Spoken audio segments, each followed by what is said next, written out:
క్రీస్తు ప్రభు శిలువ లేకపోతే, క్రీస్తు శిలువ మరణం లేకుండా మానవ గతి ఏంటి? మానవుని గతి ఎలాగుంటుంది? క్రీస్తు ప్రభు శిలువ మరణం లేకపోతే మానవుని గతి ఎలాగుంటుంది?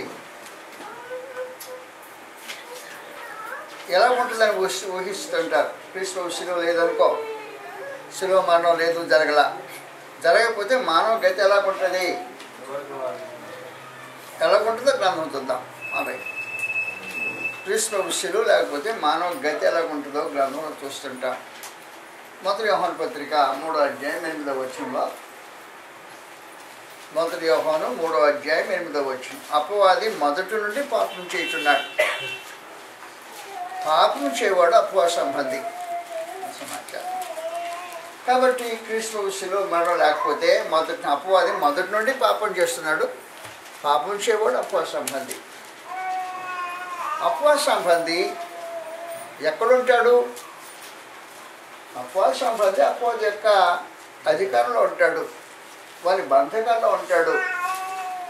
లూకాసు వార్త 11వ అధ్యాయంలో ఎక్కడుంటాడో గ్రంథం ఇక్కడ తెలియజేస్తుంది. లూకాసు వార్త 11వ అధ్యాయం 21వ వచనంలో, బలవంతుడు అపవాది ఆయుధములు ధరించుకొని తన ఆవరణను కాచుకున్నప్పుడు అతని సొత్తు భద్రముగా ఉండును. లూకాసు వార్త 11:21. బలవంతుడు అపవాది ఆయుధం ధరించుకొని ఏం చేస్తున్నాడు? తన సొత్తును కాపాడుకుంటున్నాడు. సొత్తు ఎవరు? ఇప్పుడు ఎవరు పాపం చేశారో వాళ్ళు అపవాద సంబంధి. పాపం చేసిన వాళ్ళు అపవాది యొక్క సొత్తు కాపాడుకుంటూ ఉన్నాడు. ఎవరు విడిపిస్తారు? విడిపించడానికి ఎవరు లేడు. ప్రస్తుతం క్రీస్తు శిలువ మరణం లేని పరిస్థితులు మనం ఆలోచన చేస్తుంది. హెబ్రీయులకు రాసిన పత్రిక 2వ అధ్యాయంలో, హెబ్రీ 2వ అధ్యాయం 14వ వచనం నుండి, కాబట్టి ఆ పిల్లలు రక్తమాంసములు గలవారైనందున ఆ ప్రకారమే మరణం యొక్క బలం గలవారిని, అదిగా అపవాదిని మరణం ద్వారా నశింప చేయుటకును జీవితకాలం అంతయు మరణ భయం చేత దాస్యములకు లోబడిన వారిని విడిపించడానికి ఆయన కూడా రక్తమాంసంలో పాల్పడయ్యాడు. కాబట్టి ప్రభువుని యేసు లేకపోతే ఎలాగుందనమాట పరిస్థితి? మరణ భయం చేత దాస్యముకు లోబర్చబడినవారు.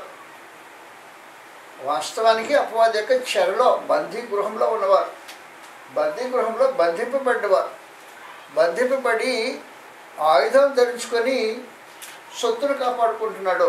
బయటికి ఎవరు రప్పిస్తారు? విడిపించేది ఎవరు? విడిపించేదానికి ఎవరికి అవకాశం ఉండదు. కాబట్టి ప్రభువుని యేసు శిలువ మరణం లేకపోతే మానవ గతి అపవాది యొక్క చెరసాల్లో బంధింపబడిన వారు ఉండాలి. సమాచారం. మరణ భయం చేత దాస్యముకు లోబర్చబడిన పరిస్థితే కానీ ఆ అపవాది యొక్క బంధకాల నుంచి విడిపించగలిగిన సామర్థ్యం కలిగిన వాడు ఇంకెవరు లేరు. అతనికంటే బలవంతుడు ఇంకోటి వస్తే కానీ ఆ బలవంతుని యొక్క బందీలో నుంచి విడిపించడానికి అవకాశం ఉండదు. క్రీస్తు శిలువ మరణం లేదనుకో, అతనికంటే బలవంతుడు ఇంకెవరు వచ్చేది విడిపించడానికి? శిలువ మరణం లేకుండా మనుషుల్ని విడిపించే మార్గం ఏముంది?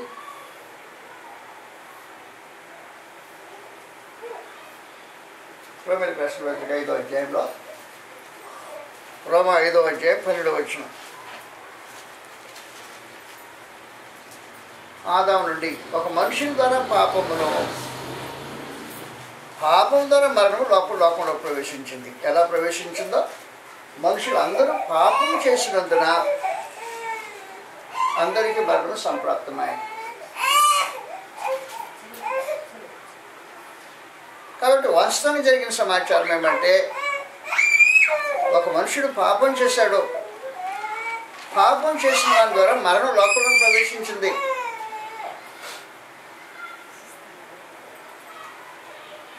ఒక మనుషుని ద్వారా పాపమును, బిడ్డలు కొంచెం తీసేయమ్మా,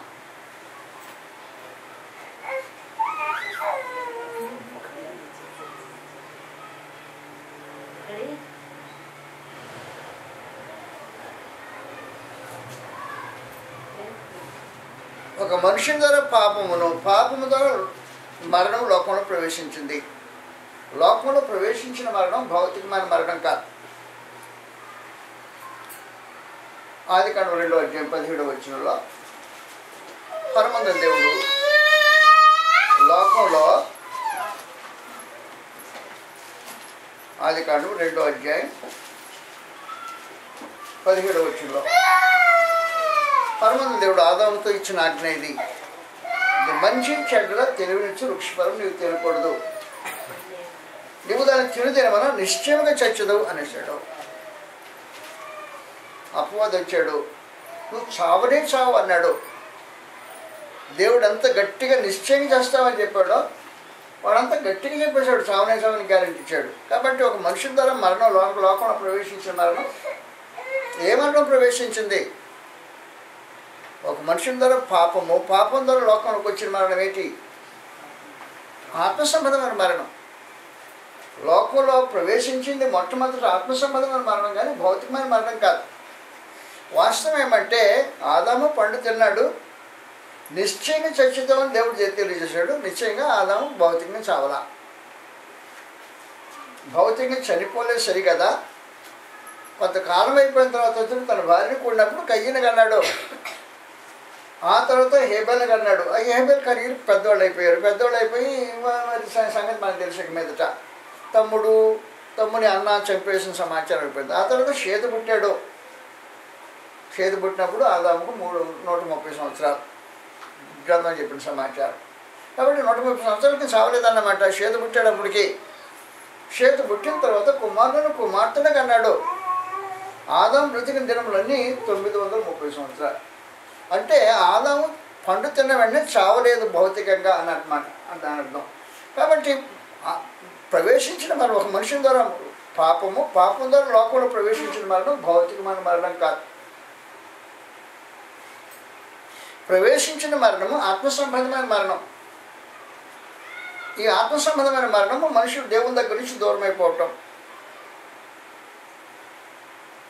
ఎఫెసీయులకు రాసిన పత్రిక 4వ అధ్యాయం దానికి దేవుని దగ్గర నుంచి దూరం అవటం అనే విశేషమైన సమాచారం గురించి మాట్లాడు. 4వ అధ్యాయం 18వ వచనంలో, ఎఫెసీ 4వ అధ్యాయం 18వ వచనం సమాచారం రాబడింది. వారైతే అంధకారమైన మనసు గలవారై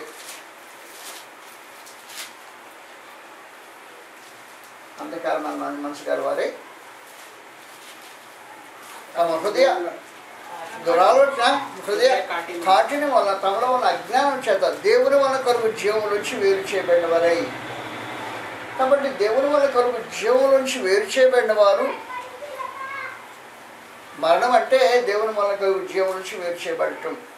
కాబట్టి ఆదాముకు దేవుని వల్ల కలిగే జీవం నుంచి వేరు చేయబడ్డాడు. నిశ్చయంగా చచ్చేదాం అంటే నాలో ఉండే జీవం నీలో ప్రవహించే దానిలో వేరైపోతాం అని చెప్పేశాడు. కాబట్టి ఒక మనిషి ద్వారా పాపం ద్వారా మరణం లోకంలో ప్రవేశించింది. ఆ తర్వాత మనుషులు అందరూ పాపం చేసినందున మరణం అందరికీ సంప్రాప్తమైంది. కాబట్టి అందరూ ఆత్మ సంబంధంగా చనిపోయిన వారు. ఆత్మ సంబంధంగా చనిపోయిన వారు అంటే ఏంటి? అపవాది యొక్క బంధకాల్లో ఉండిపోయిన వారు. క్రీస్తు మరణం లేదు, మనిషికి విమోచన అంట. అపవాది బంధకం నుంచి విడిపించేది ఎవరు? మనుషుడు తాను విడిపించుకొని రాగలదా? బయటికి వచ్చే ఛాన్స్ లేదు. పరలోకమందు దేవుడు క్రీస్తు ప్రభుని పని కొరకు ప్రత్యేకించి ఏర్పాటు చేశాడు. యెషయా గ్రంథం 61వ అధ్యాయంలో సమాచారం రాబడింది. యెషయా గ్రంథం 61వ అధ్యాయం. కాబట్టి ప్రభువైన యేసు ఈ పనికి నియమింపబడిన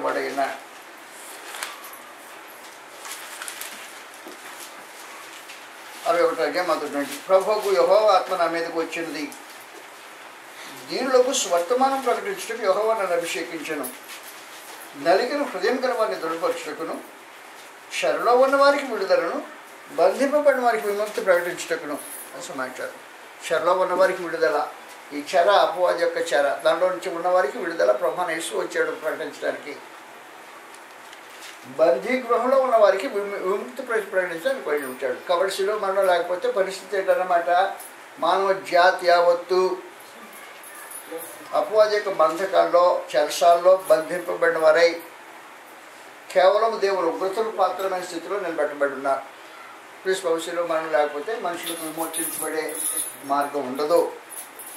ప్లీజ్ భవిష్యత్తులో మరణం లేకుండా మానవ జాతికి విమోచన మార్గం ఉండదు. అందువల్ల ఏం జరిగిందంటే లూకాసు వార్త 11వ అధ్యాయంలో 21వ వచనం చదివాం, 22వ వచనం చదువుతాం. లూకాసు వార్త 11వ అధ్యాయం 21వ వచనం చదివి మళ్ళీ 22వ వచనంకి వస్తాం. 2 వచనాలు తెలియచేస్తే మనకి తేటగా సమాచారం తెలియబడుతుంటుంది. 21, 22 వచనాలు. బలవంతుడు ఆయుధములు ధరించుకొని తన ఆవరణను కాల్చుకున్నప్పుడు అతని సొత్తు భద్రముగా ఉండును. అయితే అతని కంటే బలవంతుడైన ఒకడు అతని పైబడి జయించినప్పుడు అతను నమ్ముకున్న ఆయుధములు లాగివేసుకొని అతని ఆస్తిని పంచిపెట్టాలని సమాచారం. కాబట్టి అతని కంటే బలవంతుడికి ఒకడు రావాలి అన్నమాట. మనుషులకు అపవాది కంటే బలవంతుడైన వాడు వస్తే అతను పైబడి అతను బంధించి ఆయుధాలు లాగేసుకుంటే అప్పుడు విముక్తి కలగడానికి అవకాశం ఉంటుంది. కాబట్టి క్రీస్తు ప్రభు యొక్క మరణం లేకుండా మానవ జాతికి విముక్తి కలిగే అవకాశం లేదు. వాస్తవానికి ఏం జరుగుతుందంటే 14వ వచనంలో రోమా 5వ అధ్యాయం 14వ వచనం సమాచారం రాబడి ఉంది. పరిస్థితి ఎలా అంత కఠోరంగా ఘోరంగా ఉన్నదో తేటగా తెలియజేస్తున్నాడు. రోమీయులకు రాసిన పత్రిక 5వ అధ్యాయం 12వ వచనం చదివాక 14వ వచనం చదువుతాం. 5, 12, 14. ఒక మనుషునితో ఇట్లుండగా ఒక మనుషుని ద్వారా పాపం ద్వారా మరణం లోకంలోకి ఎలా ప్రవేశించినో అలాగుననే మనుషులందరూ పాపం చేసినందున మరణం అందరికీ సంప్రాప్తమై. అంటే అర్థం ఏంటి? మనుషులందరూ దేవుని దగ్గర నుంచి వెడబాటు అయిపోయారు అన్నమాట. దేవునితో సంబంధం లేకుండా వెళ్ళిపోయారు అన్నమాట. మనుషులందరికీ మరణం సంప్రాప్తమైంది. మనుషులందరూ దేవుని యొక్క జీవము నుండి వేరు చేయబడిన వారు ఉన్నారు. 14వ వచనంలో ఏమంటుందంటే, ఆయనను ఆదాము చేసిన అతిక్రమమును పోలి పాపము చేయని వారి మీద కూడా ఆదాము మొదలుకొని మోసే వరకు మరణము ఏలేను అని రాబడింది. పాపం చేసిన వారి మీద ఏర్పాటు చేయటం ఒక వంతు, పాపం చేయని వారి మీద కూడా ఏర్పాటు చేస్తుందా? పాపం చేయని వారి మీద కూడా మరణం ఏర్పాటు చేస్తుంది. అంటే మరణ ప్రభుత్వం కొనసాగుతుంది అన్నమాట. దయతో నా మనం ఆలకించింది. పాలిటిక్స్ మాట్లాడుతున్న ఉద్దేశం కాదు, ఉదాహరణ కోసం చెప్తున్న సమాచారం.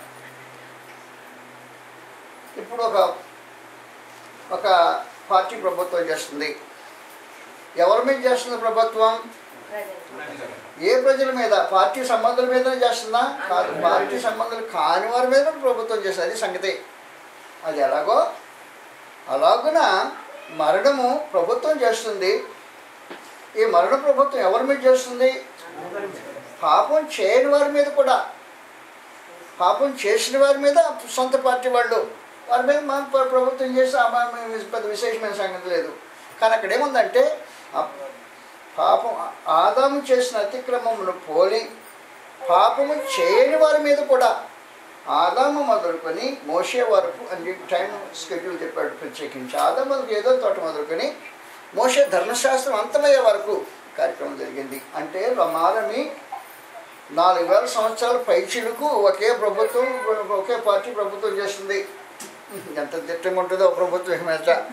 5 సంవత్సరాలు చేస్తేనే కదిలించలేదు అని అనిపించేటట్టుండే పరిస్థితుల్లో 4000 సంవత్సరాల పైచిలకు ఒక పార్టీ ప్రభుత్వం చేస్తుందంటే అది ఎంత దిట్టంగా గట్టిగా నడుపుకొని పడితే చెప్పడానికి ఉండదు. కాబట్టి పార్టీ ప్రభుత్వం చేసే పార్టీ మరణం. పార్టీ ప్రెసిడెంట్ అపవాది. కాబట్టి అపవాది యొక్క అధికారంలో 4000 సంవత్సరాల పైచిలకు ప్రభుత్వం చేస్తూ ఉంది. ఈ ప్రభుత్వం దేవుని నుండి దూరం చేసే ప్రభుత్వం చేసే కార్యక్రమం. ప్రభుత్వం యొక్క ఏకైక కార్యక్రమం ఏమంటే మనుషులు దేవుని దగ్గర నుంచి దూరం చేయటమే. పాపం చేయించడం, దేవుని దగ్గర నుంచి దూరం చేయించే కార్యక్రమం. 4000 సంవత్సరాలుగా మనుషులు దేవునితో సమీపంలో రావడానికి వీలేని పరిస్థితి కలిగించిన ఈ ప్రభుత్వం 4000 సంవత్సరాల పైన ఉంటే మానవుల గతి ఏంటి? ఆదాము మొదలుకొని మోసే వరకు. మోసే జన్మించినంత వరకు కాదు, మోసే వరకు అంటే మోసే ధర్మశాస్త్రం వరకు అనమాట. మోసే ధర్మశాస్త్రం ఎంతకాలం కొనసాగిందో అంతకాలం. కాబట్టి ఏదైనా తోట నుండి ధర్మశాస్త్రం అంతమయ్యేదాకా ఒకే పార్టీ ప్రభుత్వం కొనసాగుతుంది. మానవ గతి దేవుని దగ్గర నుండి దూరం చేయబడిన గతి. కాబట్టి మానవ గతి దేవుని యొక్క ఉగ్రత కింద బ్రతికే గతి. ఈ పరిస్థితి నుంచి రక్షించడానికి వేరే మార్గం లేదు. క్రీస్తు శిలువ లేదు, మనుషులకు విమోచన కలిగే మార్గం లేదు. కాబట్టి లోకం ఎలాగుందంటే మృతతుల్యమైన లోకం. పాపం అపరాధం చేత పాపం చేత చచ్చిన లోకము. జనులు దేవునికి నరులకు సంబంధం లేని ఒక దుస్థితి నెలకొంది. అందరూ పాపం చేసినందున అన్నాడు ప్రత్యేకించి. పాపం చేయని వారి కూడా మీద కూడా ప్రభుత్వం చేస్తుంది. ఒకవేళ పలానా ఈ భక్తుడు పాపం చేయలేదని ఎవరి పేరు అని చెప్పామనుకో, చెప్పినా కూడా ప్రభుత్వం అంటే ఆ ప్రభుత్వంలో ఇప్పుడు భక్తుడు కూడా ఉన్నాడు అనమాట. అలాగే ప్రభుత్వాన్ని యేసు సైతము భూమి మీదకి అవతరించిన తర్వాత మరణం యొక్క ప్రభుత్వం కింద అన్నాడు. ఆయన పాపం చేసిన వాడి కాదు కాబట్టి మరణించిన వాడి కాదు, అపవాద సంబంధి కాదు, అయినా వాడి పెత్తనం కింద ఉన్నాడు అని అర్థం. కాబట్టి ప్రభువైన యేసు శిలువ మరణం లేకపోతే మానవ గతి దేవుని ఉగ్రత తప్ప ఇంకా ఎదురు చూసే విషయం ఇంకా వేరే కార్యక్రమం ఏమి లేదు. పైగా ఏం చెప్పాడంటే మరణ భయం చేత దాస్యమునికి లోపరచబడిన వారు అని అన్నాడు. ఈ దాస్యముకు లోపరచబడిన వారు చెరసాలలో వేయబడిన వారు ఉన్నారు, బందీ గృహంలో ఉన్నారు. అపవాదిక బందీ గృహంలో బంధింపబడి అపవాదిక సొత్తుగా విమోచన లేని మనుషులుగా కార్యక్రమాలు కొనసాగిస్తున్నాయి. క్రీస్తు ప్రభు మరణం లేకపోతే మానవ జాతికి నిరీక్షణకు ఆధారం ఉండదు.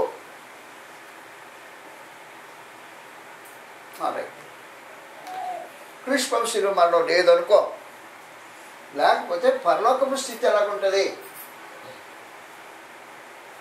పరలోకం యొక్క సంగతి ఎలాగుంటుంది గ్రంథం చూడవచ్చు. మనం ఊహించాల్సిన అవసరం లే. మీరు యోగ గ్రంథాన్ని నమ్ముతారా? దేవుని గ్రంథం అంటారా? యోగ గ్రంథం దేవుని గ్రంథమేనా?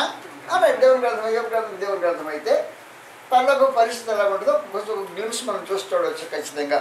యోగ గ్రంథం 1వ అధ్యాయంలో, యోగ గ్రంథం 1వ అధ్యాయం ప్రభువైన యేసు యొక్క శిలువ మరణం లేకపోతే పరలోకం యొక్క పరిస్థితి ఎలా ఉంటుంది అనేది గ్రంథంలో చూస్తాం. యోగ గ్రంథం 1వ అధ్యాయంలో ఈ సమాచారం రాబడింది. మొట్టమొదట పరమానంద దేవుడు యోగుని గురించి పరిచయం చేశాడు. దేవుడు మన మనిషి యోగుని గురించి తెలియజే సమాచారమే కాబట్టి మన ఊహ కాదు ఇది. ఊసు దేశమందు యోగు అని ఒక మనుషుడుండెను. అతడు యోగ గ్రంథం 1వ అధ్యాయం అతడు ఊసు దేశమందు యోగు అని ఒక మనుషుడుండెను. అతడు యథార్థవర్తనుడును న్యాయవంతుడనై దేవుని యందు భయభక్తులు కలిగి చెడుతను విసర్జించినవాడు. అతనికి 7 కుమారులను 3 కుమార్తెలను కలిగిరి. అతనికి 7,000 గొర్రెలను 3,000 ఒంటెలను 500 జతల ఎడ్లను 500 ఆడుగాడిదను కలిగి బహుమంది పనివారు అతనికి ఆస్తిగా ఉండేను కనుక తూర్పు దిక్కు జనులందరూ అతడే గొప్పవాడుగా ఉండెను. 6వ వచనంలో సమాచారం రాబడింది. గ్రంథం చూడండి దయచేసి. 6వ వచనం, దేవదూతలు యెహోవా సన్నిధి నిలుచుటకై వచ్చిన దినం ఒకటి తలపించాను. ఎవరు వస్తున్నారు దేవుని సముఖానికి?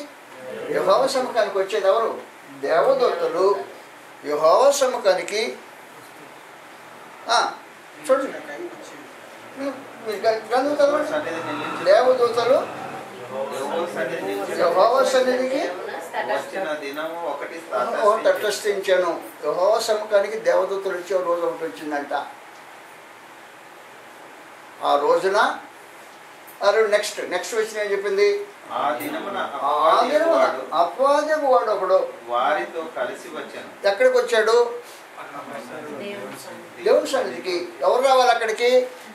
దేవదూతలు రావాలి. అదే అపాయింటెడ్ డే అనమాట. దేవుని సముఖంలోకి దేవదూతలు వచ్చి వారి సంబంధం మాట్లాడుకునే కార్యక్రమం అది. అపవాదవాడికి ఎవరు ఇన్విటేషన్ ఎవరు ఇచ్చారు? అపవాదికి ఆ మీటింగ్కి ఆహ్వానం పంపించింది ఎవరు అని? ఎవరు పంపించినట్లేదు కదా, ఎవరు పంపించరా? ఇన్విటేషన్ లేకుండా లోపలికి ఎట్లా ప్రవేశించాడు? ఇన్విటేషన్ లేకుండా లోపలికి ప్రవేశించాడు. దూతలాగా ఏదైనా అపవాదపు వాడు ఒకడు అన్నాడు కానీ ఆ దూతలాగా మారిపోవడం లేదు. మళ్ళీ లేనిపోయిన మాటలు మనం మాట్లాడొద్దు. గ్రంథంలో చెప్పినట్టు చెప్తాం. దయచేసి నా మన వాళ్ళకి సొంతంగా ఏమీ తొడగొద్దానికి. గ్రంథం ఏమన్నదంటే అపవాది అని ఒకడు వారితో కూడా ఎవరితో కూడా దూతలతో కూడా వచ్చాడు. వచ్చిన వాడు అపవాది, దూత కాదు. దూతలు దేవుని సముఖానికి గృహ సముఖానికి వచ్చే దినం దర్శించింది. వారు దేవునితో ఏం మాట్లాడుకుంటారో నాకు దానికి తెలియదు. వాస్తవానికి వారికి దేవునికి ఆ మీటింగ్ యొక్క ఉద్దేశం నాకు తెలియదు. కానీ ఆ దినమున అపవాది ఒకడు లోపలికి వచ్చేసాడు. ప్రవేశించిన వెంటనే రైట్ నువ్వు ఎందుకు వచ్చారు ఇక్కడికి అన్నాడా? నీ బయటికి నెట్టే అన్నాడే. ఎందుకు వచ్చావు బయటికి నెట్టేమంటలేదు. క్వశ్చన్ ప్రశ్నలు అడుగుతున్నాడు పరమోన్నత దేవుడు. పలకరించుతున్నాడు. పలకరించి ఒక ఎరిగిన మనిషితో ముఖ పరిచయం కలిగిన మనిషితో మాట్లాడినట్టు మాట్లాడుతున్నాడు. నువ్వు ఎక్కడి నుంచి వచ్చావో మర్యాద చేశాడు. నువ్వు ఎందుకు వచ్చావు అని అడగలా. నేను చెప్పేది మీకు అర్థమవుతుంది. ఎందుకు వచ్చావు దేవుడు అడిగాడా? ఎందుకు వచ్చావల్లా ఎక్కడి నుంచి వచ్చావు అని అడిగాడు. ఎక్కడి నుంచి వచ్చావు అని అడిగాడు. భూమి మీద అటు ఇటు తిరుగులాడుచు అందులో సంచరిస్తూ వచ్చాను అన్నాడు. నేను భూలోకానికి అధిపతిని, భూ సంబంధమైన అధికారి నేను ఆ రిప్రజెంటేటివ్ ఇక్కడ అన్నట్టు, తను భూమి మీద అధికారి అయినట్టు పరలోకానికి ప్రవేశం ఎవరు ఇచ్చారు? నాకెవరు ఇలా కుర్చీ లాక్కుండా కూర్చున్నాడు. అది సంగతి. ఆహ్వానం లేని మనిషి లోనికి ప్రవేశించాడు. ప్రవేశించాక నేరమొక్కడం ప్రయత్నం చేశాడు. నా సేవకుడైన యోగుని చూచావా? అతడు యథార్థవర్తనుడు, నీతి న్యాయవంతుడైంది, దేవుని భయభక్తుడు, చెడ్డను విసర్జించినవాడు. అతను అంటాడు ఎవరినాడు భూమి మీద అనేటప్పుడు ఊరకనే ఆయన కబురు చెప్పగానే మాటలు మారెట్టాడు. యోగు ఊరకనే భక్తి కలిగిన వాడే అన్నాడా?